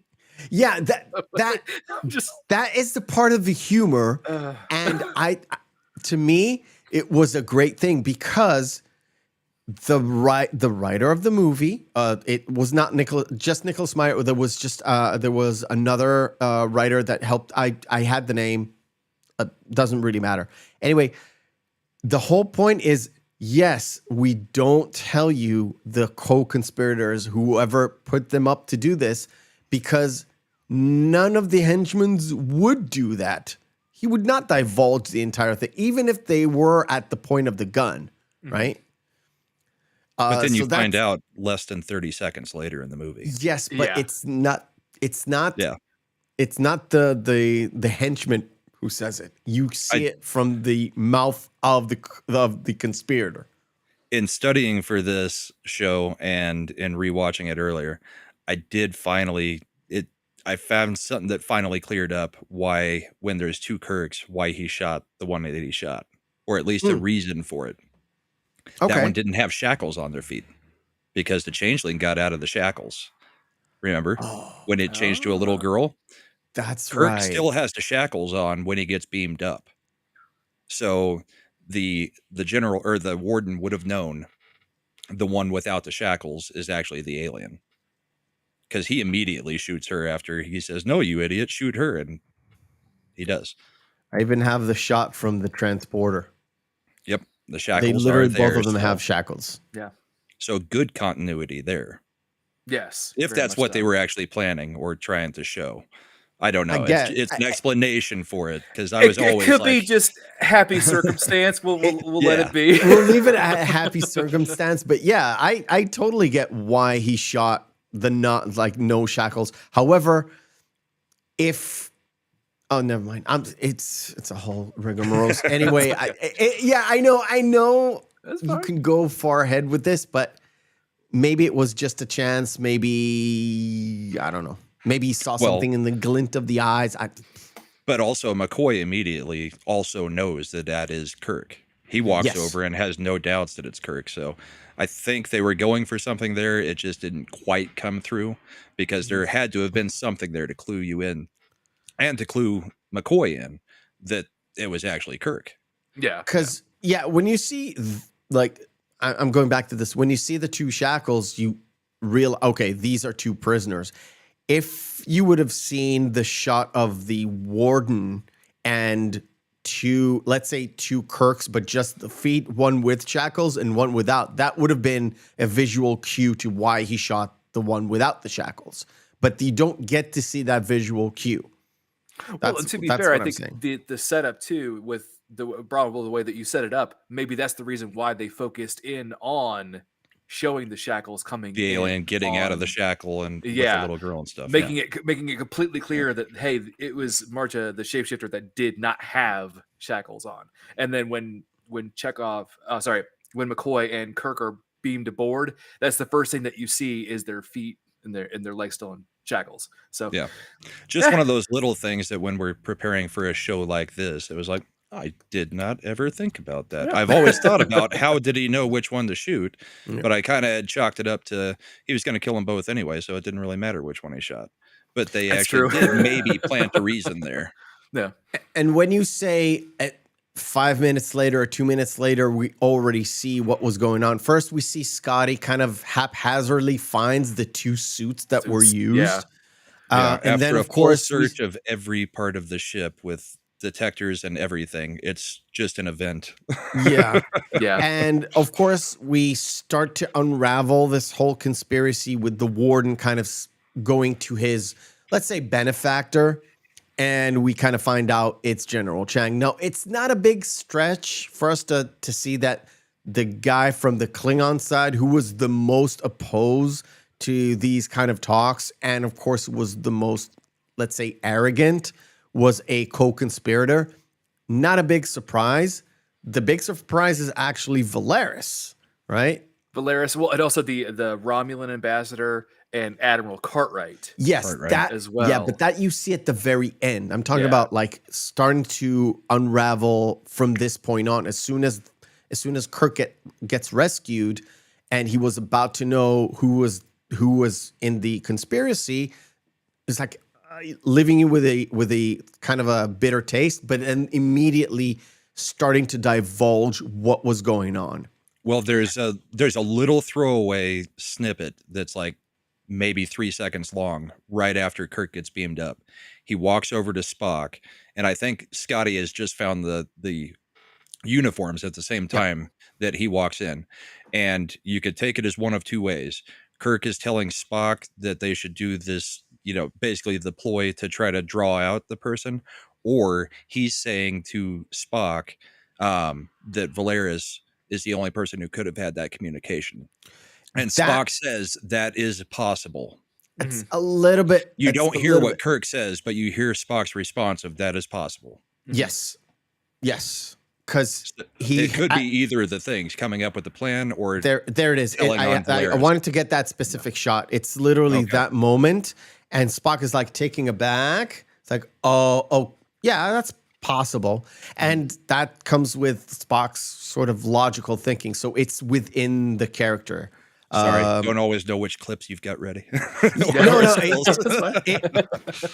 It's a known fact that it's really hard to get a specific moment with what I've got, because I'm using VLC and just waiting here, looking at it, waiting for it to line up with what we're talking about. It's specifically really hard. Yeah. So, like I said, we're going back and forth. Doesn't matter. The whole point is we're breaking it down. But sure. Yeah, that's basically the moment. And of course, when Valeris kind of steps in and goes into basically maybe murdering Kirk because they were supposed to lay there trying to recoup after their whole ordeal. They were the med bay sorry. The two guys that were found, they were supposed to be in the medical. Sorry, they were supposed to be in the medical one of them area. lived through it and trying to get the person to come finish the job, basically. Exactly. That's why they have all the announcements going. We need somebody to come take a statement from this person in med bay. Yeah, to lure her out. Was it Spock who says the line? It makes sense that an assassin would come to kill an assassin. Yes. Well, the no witnesses thing. Yes. Mm-hmm. First rule of assassination is kill the killer. Assassinate the assassinate the conspirator or something. That's where they were going. The fact that he is commanding her just with the voice. She has the phaser to him, but he is commanding her with his voice. He seems angry, but he's not angry, right? He's not working emotionally right now. He's not working with his human side. Well, he's still telling her logically, you have to pull the trigger because that's the only way out of this. Haunting her, but like I said, he's commanding her to do stuff, and she's fighting what she was going for. Because she didn't expect him, for sure. Well, he's breaking her logic because the logical conclusion for her role in this is she has to kill everybody that knows anything. Yes. So he's making her think about it and think through it. The thing is, the thing I didn't understand is why bring her all the way to the bridge and do the interrogation? Why not do it literally there in the medical bay or in Kirk's office, ready room, whatever? They bring her into the bridge where everybody can see it's her, and they try to interrogate her, and she is evasive. And then comes something that, to me, was out of character to Spock. Because the whole mind meld thing is based upon the fact that the subject of the mind meld is willingly allowing you to share his mind or her mind with you. And the whole point is you share it back. So there's a back and forth. Yeah, this was more like a mind rape. This was a full-on mind rape. And I do have to say, I think Kim Cattrall did some fantastic physical acting. Oh, yeah. Yeah. You can feel, because she's actually has tears welling up and streaming down her face. Yeah. She's actually quivering when he's like, one hand doesn't, it's not enough. So one hand will do the other hand as well. She's sort of feeling the pain without you seeing like a hot poker coming in or something like physical. It's all in the mind. It's all in that space. And again, it's out of character for Spock. Technically speaking, if we're looking at Star Trek lore and all that stuff, that's really out of character. But it's tough times require tough measures. But it's also a little bit out of character for him. I don't know if you guys feel the same way, but I always thought he showed a little emotion after it. When his he actually voice shows cracks remorse. when he says, "She does not know." I mean, it sounds like he's about to start crying, like he's getting emotional over what he just did. Well, the whole point is, you not only probe the mind. The whole point of a mind meld, in terms of Star Trek lore, is the fact that you share experiences, so it goes back and forth. And kind of like, it doesn't seem like it's going back and forth, but what was going into him was her fears or the stuff that Vulcans actually suppress. It's not that like it's not there. Vulcans do have emotions, but they're very, very, very suppressed. Because he went so deep in, I think he tapped into that. Yes. And it affected him. Yeah. I mean, the mind meld is, a good example of what the traditional mind meld would be is more like from the Dark Crystal, when the two Gelflings share all their memories. Mm-hmm. Yes. They are completely open to each other and can see everything from the past. And I think in Enterprise or in Voyager, I don't remember which one it is, or maybe in both of them, I think Tuvok did something with that mind meld with one of the other crew, maybe Chakotay, somebody that was close, maybe Neelix. Again, I don't remember the exact episode, that they sort of mind meld and shared memories throughout each other. And in Enterprise, T'Pol and Trip had that same thing where Trip was sharing her sort of experiences, and she experienced his kind of thing, kind of brought them together. But we have had one other instance, maybe in Wrath of Khan, of a one-way mind meld, where Spock transfers his mind into McCoy. Yeah. I mean, he's doing basically the same. He just tapped him on the same spots and says, "Remember." For Spock, at the start, Sarek came in and did the mind meld with Kirk because he thought Spock's Katra is in Kirk, so he did the mind meld on him. And it was, again, supposed to be symbiotic, but it's sort of one way. Yeah. Well, it also, that was a situation too, that mind meld, that's when Sarek did that to Kirk, he actually posed the question, can I peer into your mind? Yes. If this was, we're talking about different sets of circumstances where it's forced on someone. And this is now the second time in the films where Spock has forcibly done something with someone else's mind. Yes. That's what I was getting at. It's out of character, but it's not without precedent. It's not, it's not not without in precedent. a different way this time. I mean, it's forceful instead of just being, a resort to keep his cadre or whatever you want to call it intact. Yeah. So cool. All right, let's do our second game of the night. It is called Screen Fighter. Round 1, fight. Screen Fighter is where we take two movies, pit them together, and see which one is the best one. If there's no discernible difference between the two, both of them are good or both of them are bad, we fall into our criteria, which is Saturday evening, Friday evening, out with the boys, out with the girls, out with your significant other. Two movies in a vacuum. Which one will we pop in? White Man Can't Jump or Halloween? Chat participation is very welcomed. Brahma, take your pick. in this case, you guys know me, I'm just not that much of a horror guy, so I'm going with White Men Can't Jump. Interesting choice. Feelings? You Jew motherfucker, you. I've got that primed. Hold. You Jew motherfucker, you. Yes. You know I'm going to go with Halloween. And you set this up so you could have White Men Can't Jump win. Of course I did. Of course I did. You know what the original pairing was? What? Was Thunderball versus Who Framed Roger Rabbit. Oh yeah, That was the so- original one. But yeah, the thing I wanted to for me is White Man Can't Jump. Not because I don't like Halloween. I found a new appreciation with Halloween when we covered it on the show.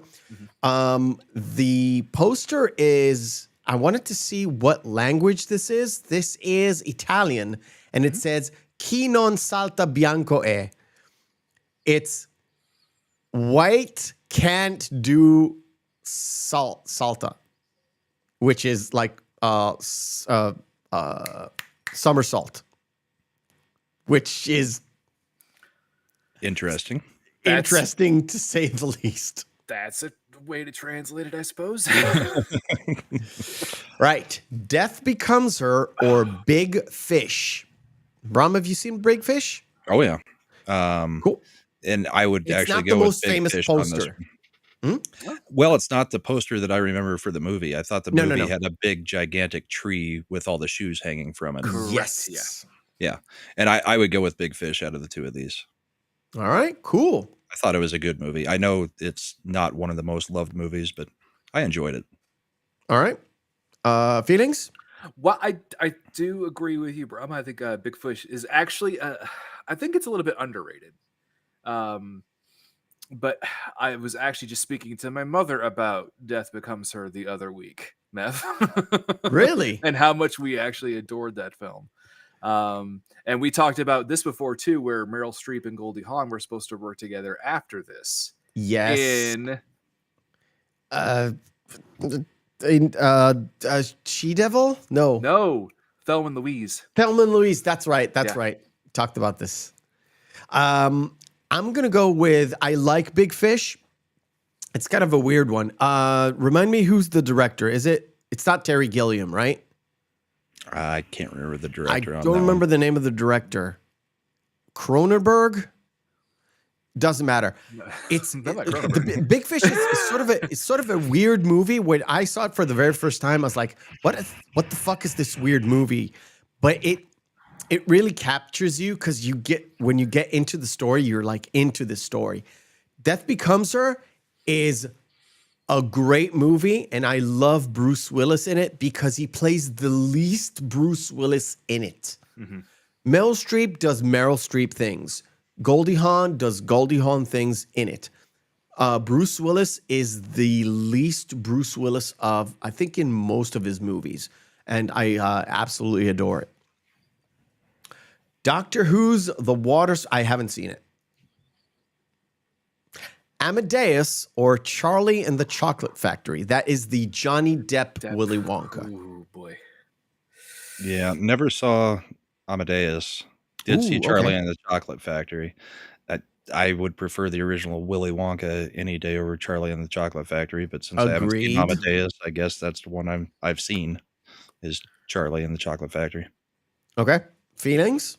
Amadeus, I would highly recommend taking the time to watch it, Brahma, if you ever get a chance. It's a fantastic film. It's the story of Mozart and Salieri. basically. And Really, Salieri. it's really about their feud more than anything else, really. Yeah.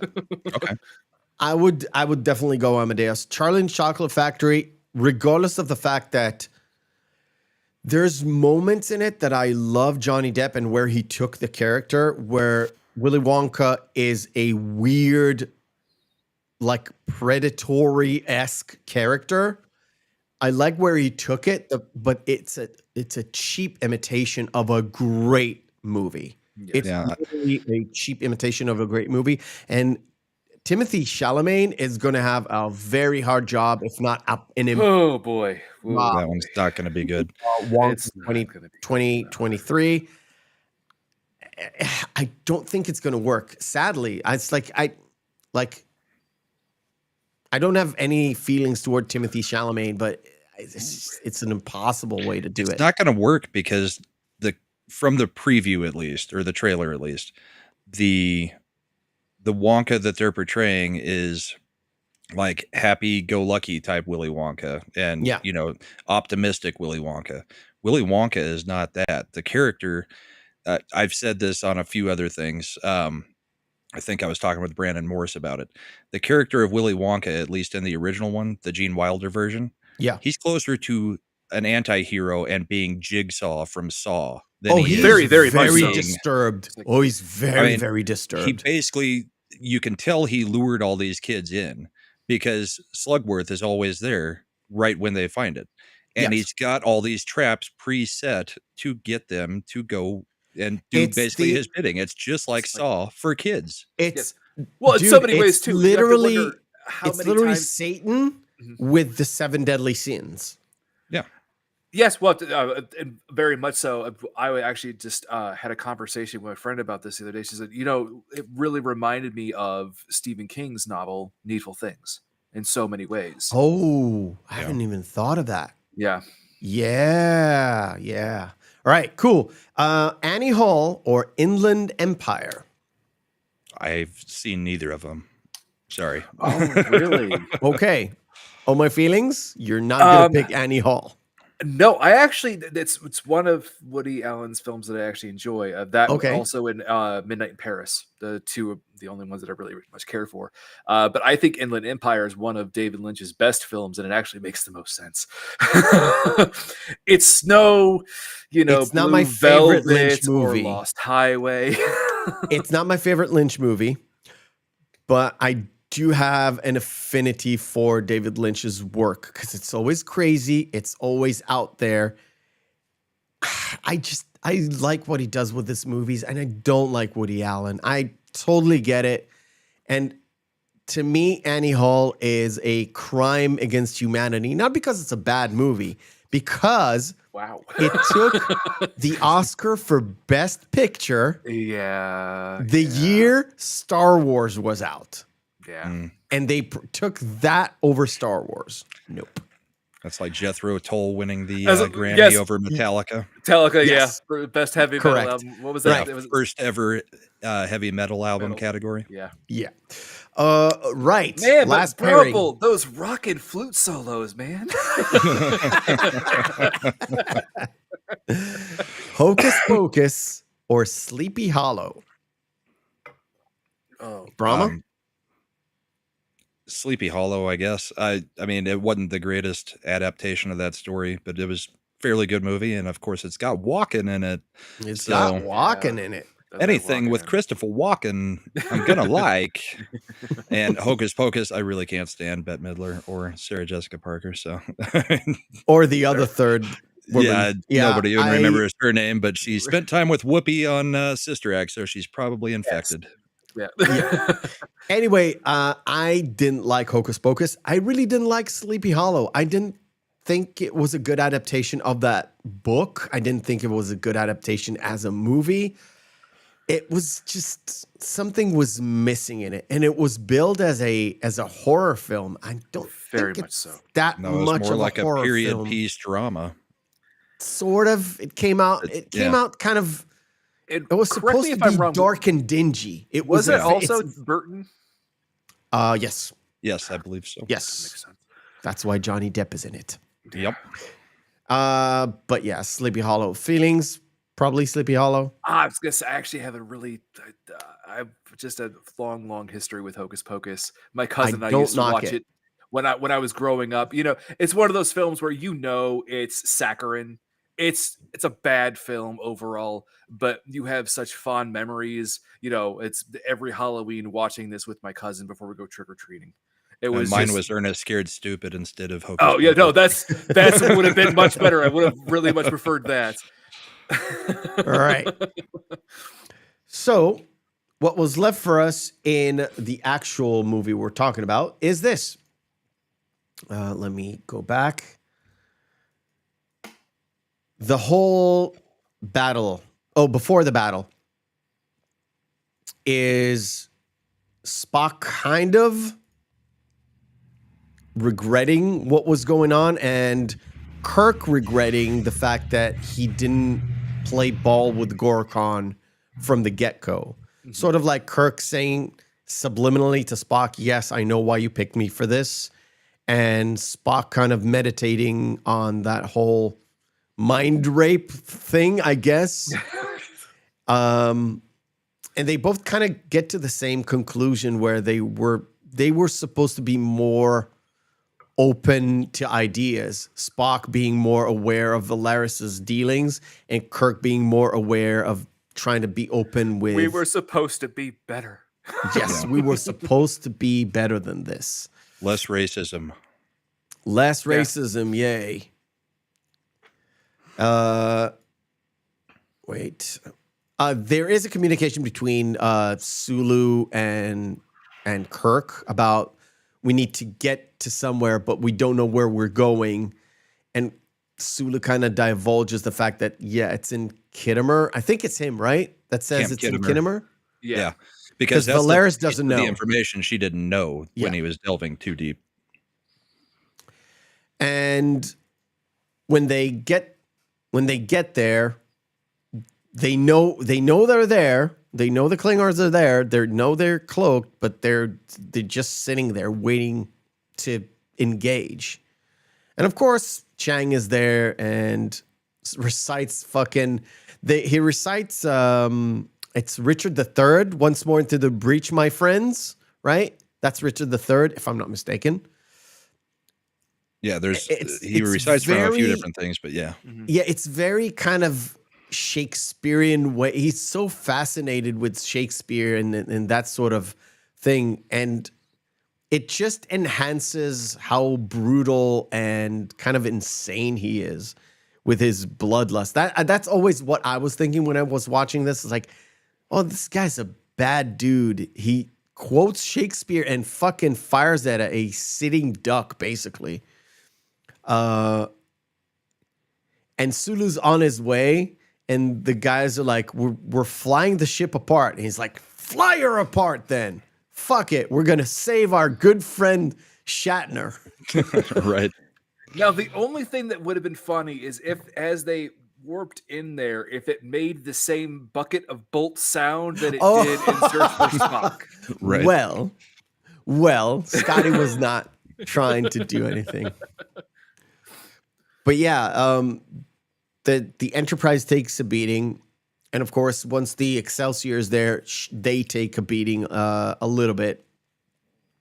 They, like, Nicholas Meyer and the crew had a chance to, like, destroy 10 Forward.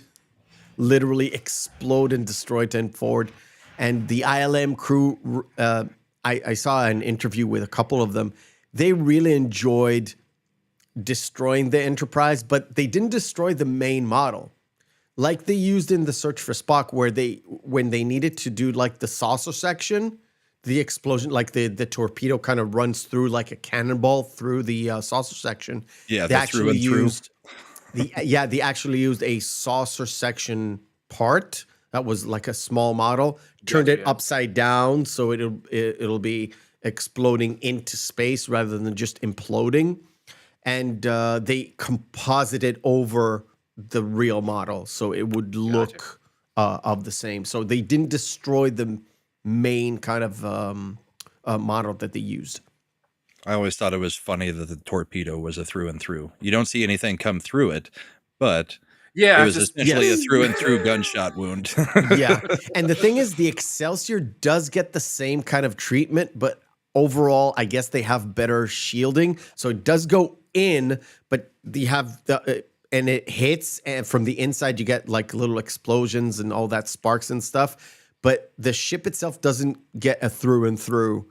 They just have that little ripple effect of shielding, and that's about it. Sort of to show you that the Excelsior is sort of a superior model, which is weird because the Enterprise B was actually the Excelsior itself in Generations. Right, and this is the 1701A. Yes, this is the A. And of course, the crew... What begs the question, though, how shoddy is the wiring on these Starfleet vessels? What's the point in shielding if sparks are just going to start just randomly bursting out? Like, do they not know what a junction box is or proper conduit? Yeah, you can't just do a shaky cam and people just throwing themselves off their chairs at a certain point in time. Well, you it can. Just looks weird. It would just look wacky, but yeah. Yes.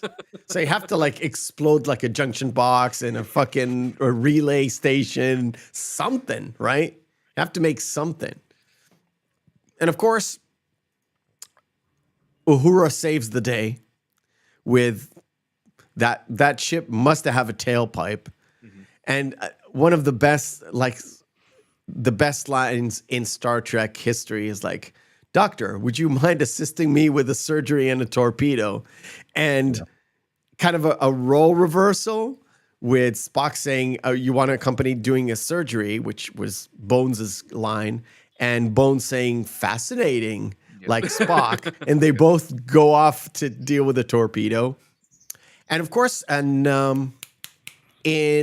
was it Into Darkness? The JJ verse Star Trek. Yeah. In the second one, Bones is also assisting, I think it's Carol Marcus, do a torpedo kind of thing, hearkening back to this moment. Yeah. And It's just kind of weird that McCoy wouldn't be in sick bay with casualties probably coming in with the hole in the ship. Yeah. But it was a funny moment. Again, good enough movie and good enough story that disregard most of it usually. But looking at it through the review lens for shows like these, I tend to pick up more of that crap. Yeah. Yeah, but it's hard at not the to be moment- picky on certain things. Yeah. But the thing is, in the moment itself, where you have this cloak ship firing it at both of these two Starfleet ships, you don't know where it's coming from. The music is like hurrying you up. You're like, you're on the edge. If you know what's going on, you're not on the edge. But if you're watching this for the first time, maybe the second time, you're on the edge of this battle of, we can't defeat this. And the only solution is maybe this thing that might work. Yeah. And you got, okay, it's go time, fire, and of course, on the bird of prey, you got the like that's the torpedo coming in, sort of a submarine type warning that was going on, and he goes out to be or not to be, and boom, explosion, target that explosion. Yeah, Sulu. Target that Sulu. explosion and fire. Yes. They're both firing the ship and big explosion. By the way, that same explosion, that same bird of prey explosion, same shot, same deal they used in Generations when that bird of prey explodes. Okay. I watched it shot for shot. It is the same explosion when the Duras sisters ship gets blown up in Generations. It is a good explosion. The ship's like rocking back and forth. Rocking back and the forth, Last, kind the of last two turning hit, around it's and just then like boom. Yeah. And of course, then they kind of beam down to save the president, who played by Kirkwood Smith. Yes. With all Which that makeup. I was just like, oh my God, it's President Red Foreman. What? Yes, it's President Red Foreman. He would kick all these conspirators and put his foot in their butt or whatever. Yeah, when Shatner tackles him, I could just hear him saying, "Get off me, dumbass."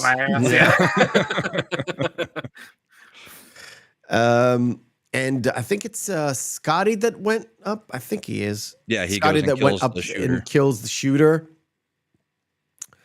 And Cartwright yells, "Arrest that man!" And who is it? Spock, or who says it back to him? "Arrest yourself." Yes, I think it's Chekhov or somebody from the. Was it Sulu?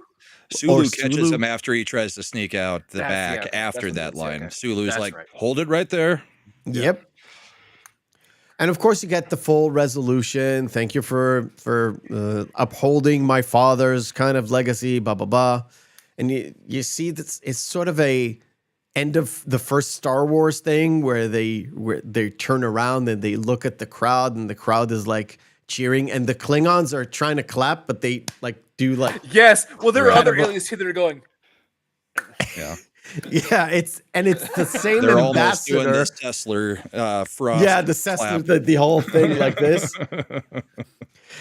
It was weird. Anyway, it's the same ambassador that wanted Kirk's head back in the Voyage Home. Yes, that we that's what covered. I was going to bring that up, and that's what I loved the subverting of expectations there, because you always thought when he said, "Oh, there's the ambassador," I thought he was going to say, "Oh, of course, the Klingon ambassador." No, it was the Romulan ambassador who was also in on the plot. It's like, oh, because you thought it would be the man who wants Kirk dead for everything that happened with Genesis. Yes. Still, Yeah. And the thing is, the Romulans are the old style OG, like the not OG, the TOS version of the Romulans, even though at that time in TNG, they were already in their sort of like, we look like the Vulcans, but we're not the Vulcans. We're Romulans. They have that sort of the same kind of crew cut, have that the uniforms as we know them today. And the fact that the matter is, Worf is still there. Like, he's right there. Yeah. They squeezed him in. He has no part in this, but he is there.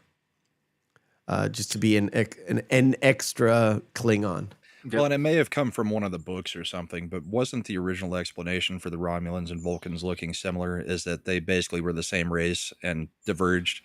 The Vulcans went with pure logic, and the Romulans kind of kept Went their with emotions, their emotions, and became yes. ruthless. Yeah. Yeah, that was explained in books, and also was TNG. in the end part of TNG. Yeah, when where they brought in Sarek and everything. They brought in, I think they in the episode where they bring in Sela. So the Tasha, they killed Tasha Yar in the first, and they had sort of something convoluted in the middle where they meet themselves. They meet themselves in the future. There's some sort of temporal thing, and from there they kind of deduced that Tasha Yar from the past or the alternate future slept with a Romulan of some sort, and then Sela became a thing. That's the explanation. It's convoluted. Anyway. Yeah. From that episode with Sela, that's where you know about the whole Vulcan Romulan thing. Okay. It's the one where they're supposed to save Spock from Romulus. Where Spock's embedded on Romulus. Yes. Where he's trying to kind of get relations going or trying to subvert the government or something. That's the same kind of episode. Okay. Yes, feelings. Yes, you know, you fucking Star Trek. Woohoo. He is the least Trekkie of all of my friends. Yeah. Yeah, pretty much. I only did the original series in TNG. I never. I'm the even comic do Deep book and Space horror movie guy, so that's what. Yeah. That's what I am. I'm just the normie. And the thing is this, first of all, you got that, like we said, the goodbye from Sulu. You had to have that goodbye from Sulu. And again, you don't see any Christian Slater there, which is fine. Right. And then when they leave, they kind of mention the fact that he's like, he fits that captain's role. I think Scotty says it or somebody says it. And then Chekhov says, well, it's time for goodbye. And Uhura says, well, Starfleet says we have to come in. We need to be decommissioned. Decommissioned. Yeah. Yep. And Kirk is like, I'm going to do the most Kirk I can be and disregard all the orders and just do our thing because we're already going to retire. So what does it really matter? Well, Spock has the great line, right? Yeah. there. Yes. Yeah. Before Kirk makes the decision, Spock goes, I believe my response would be, go to hell. Yeah, it's like, If I were human, I would Yeah. say go to hell. And Kirk is like, yeah, I'm with my crew. We know what we're doing. Second star to the right. And by the way, that the whole Peter Pan send-off was not supposed to be there. It was supposed to be more straightforward, like we'll just head to somewhere. And I think Shatner said it didn't have a punch to it. So Nicholas Meyer said, well, we're already going towards these novels and Shakespeare and all that stuff. We'll just add that in at the very end. And when he said it, it was a one take and we're off. And to me, that sort of send-off was the best send-off of any crew that did sort of an ensemble crew that I know of. Like in the Avengers, so in Endgame, they had that similar thing where they did the whole signatures, kind of giving paying homage to this crew. But even if you consider not the signings, if you consider any sort of crew that did more than, let's say, 5 movies together where they told a story and told it again in certain different areas, there was no send-off like this send-off. You couldn't really copy this send-off because it's 25 years together, is doing the series, the animated series, the movies. There's no such dynamic in any other movie or any other series of movies that I could see. Or luckily, none of them had died at that point, so you still had the original cast that you could actually say goodbye to everybody. And it was pretty well known that it was going to be the final movie, I believe, at the time for the original series guys, because Star Trek: The Next Generation was hitting its stride at that point. Correct. They weren't planning movies, but the series was overtaking the original. Yeah, because it had already pretty much bought its way into syndication at that point in time, right? Because Paramount had sold the rights. They started in syndication. The whole point of TNG, that's right. The whole story with TNG CBS, you're right. They were not on any network. They literally started with syndication, and that's what got them their the broadest amount of crowd. And they brought in crowds that were aware of Star Trek, but they didn't have as much of a connection to Kirk, Spock, and McCoy other than the films. And when they had the series, they kind of relearned to adjust to that new crew, and it just became a part of that continuation where you had, I know Kirk, Spock, and McCoy, but I also know, Picard and Riker and Data and all the other crew. And they could separate it because it was, from the start, it was like, this is 80 years in the future, and we know what was going on. This was the old crew. Now this is the new crew. It's not Enterprise A or B or C. This is D. This is far in the future. Yeah, and it was generationally separated of the people who were watching it, not just the generations of the show. So, yeah. But yeah, it was a great send-off. The only thing that was kind of goofy is they flew straight into his son. Yes. Literally, the only thing in front of them is the sun, and they just charted straight at it. And considering the fact that Scotty, Chekhov, and Kirk were there in Star Trek Generations, supposedly they didn't fly into the sun. Yeah. So there's a continuation error right there and then. Cool. Just let's do a wrap up. To me, the whole 6 is even 5.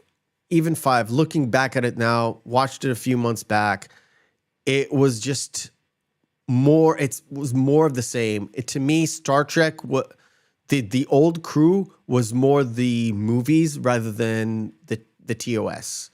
I know some people look at the TOS as their main thing. I'm fine with it. I've seen TOS. There's stuff in it I like. There's stuff in it I didn't like. Same goes with like any Star Trek I've seen. But to me, the definitive, what we know about the lore and what we know today about Star Trek and the whole lore behind it kind of got built up during that run of 79 with the motion picture and up to 91 with the Undiscovered Country, where the Undiscovered Country, that send-off was a culmination of 25 years of that crew and giving them their proper due. And the fact that Nicholas Meyer is the guy who was in charge of both of the 2 greatest of the movies, with Wrath of Khan first and the Undiscovered Country second, even though he did contribute to The Voyage Home in terms of story and screenplay. He is the definitive director of a Star Trek story to me. Yeah. Feelings?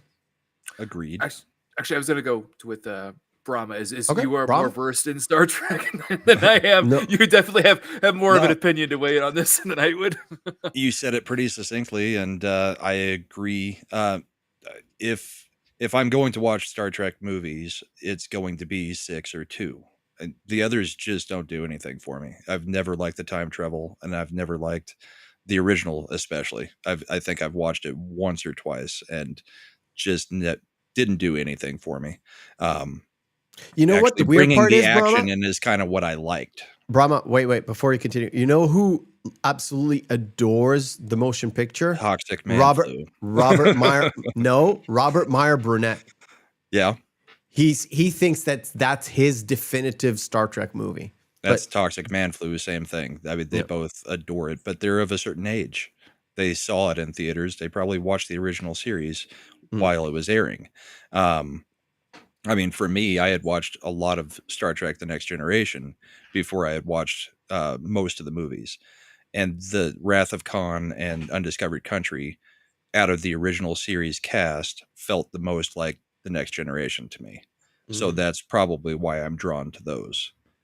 I love the characters. I love the original series, but TNG is my Star Trek.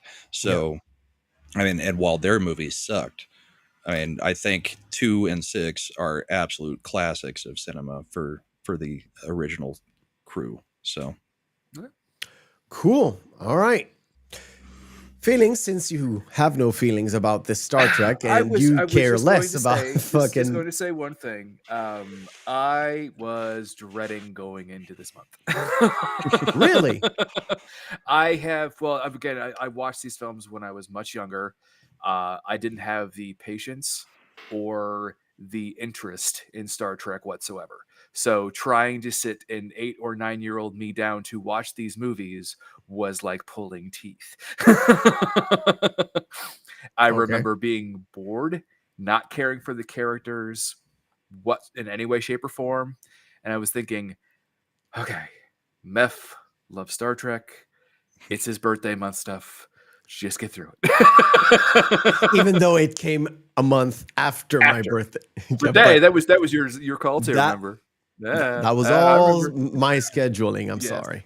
No, but I will have to say I actually did end up enjoying myself for the 3 films that we did. That I was able to review with you. Yeah. Overall, do I think they are representative of cinema verite? Nah. Are they fun for a lark? Very much so. And for me, I think that's really for a Star Trek fan who's coming in. You can sit back and you can watch these films and go, you know what? I had a good time. And actually, I like these characters. And that was a good send-off to them. Okay. Cool. Yep. Right. That is the best I can hope for. Yep. Honestly, I thought it would end the fucking show. I thought you would end the fucking show because when we started this, and I'm specifically it's the show lore rather than just the thing. You wanted me to watch a movie that I haven't watched before. That on the first 20 minutes, I turned it off, and I said, I cannot do this. This movie is taking a beating to do. Ended up watching it, finishing it, going back, watching it a whole way through, and I still don't like it, but I'm glad I watched it. It's I'm thinking of ending things. I'm thinking of ending things. Yeah. It's a Netflix movie, Brahma. Don't watch it. It's fucking terrible. All My Feelings loves it. It's a Kaufman film. I mean, if you've seen Eternal Sunshine of the Spotless Mind, you get the kind of gist right off the bat. Okay. It's very much not my kind of forte, but again, glad I watched it because it was important to watch it because it gave me personally a perspective. So Feelings says the same thing about Star Trek movies. That is the best I can do for him. Yep. Yeah. As soon enough, he'll know the truth that Star Trek is fucking awesome.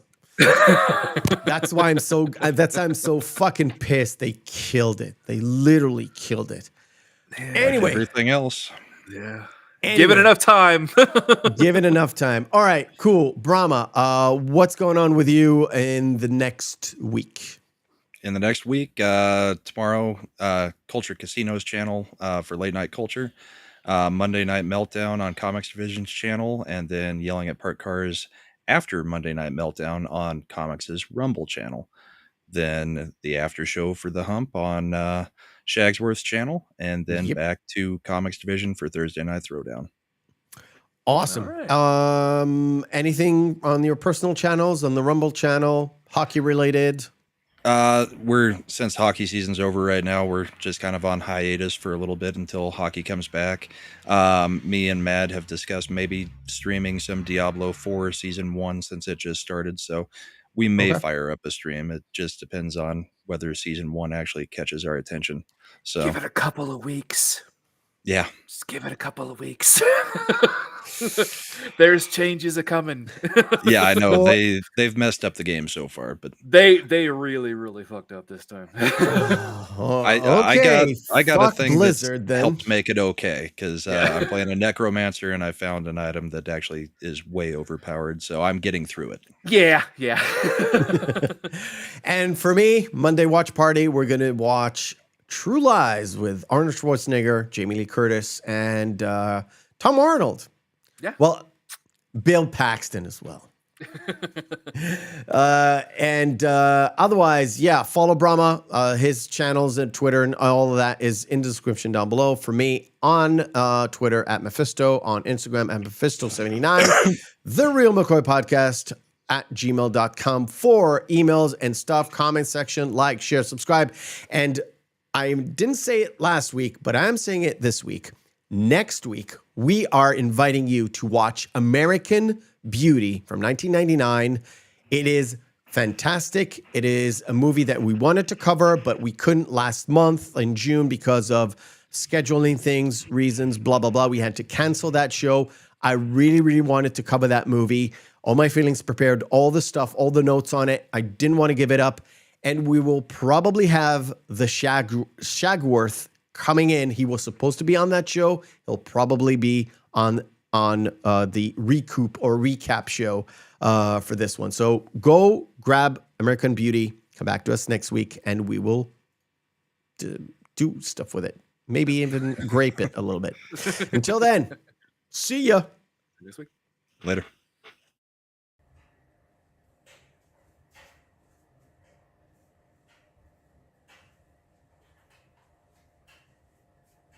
You're still here?